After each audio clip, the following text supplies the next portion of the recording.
How you doing, everybody? Nathan Brooks, sales representative with Sutton Group Select Realty. Today's question of the day comes from a client that I was working with, and we're out looking for property. And as many of you know, the London area has had a fairly low level of inventory for the last couple of years now. So it doesn't leave buyers much opportunity. Many, there's not a lot of houses to shop for. So they just asked me point blank, when it comes to off-market properties, how do we even find these? And there's a couple different areas that you can search, but a lot of it just comes down to, does that sales rep wake up every single day, put their feet on the floor, and get them in motion? Because a lot of this comes down to networking.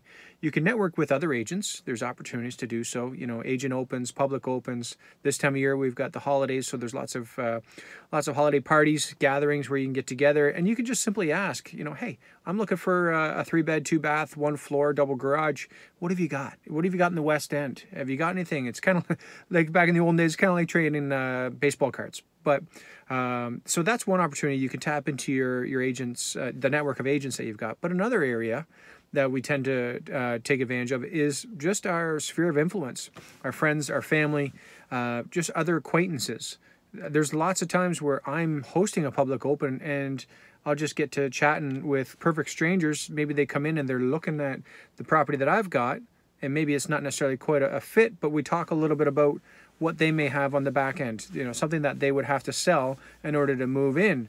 So a lot of it just comes down to shaking hands, sharing stories, and just trying to flush out opportunities, shaking the bushes that way. So I'm always open to other ideas and concepts. I know there's lots of strategies where you can post things online, but you always have to keep in mind that most of the sellers in today's market, they know while the getting's good. And most sellers know that if I have a house on the market and it's positioned well in terms of the product, how well it looks, is it clean, tidy, prepared properly, is it priced properly, and so on, they know that they're probably in a good position to yield a pretty good return. So buyers, just be ready. If you do get an off-market opportunity, you may have to convince that seller in one way, shape, or form. Usually it comes down to money, but just be ready. You may have to lead with your pocketbook a little bit, but always open to ideas and concepts. Again, it's Nathan, Sutton Group Select Realty. Feel free to give me a call anytime.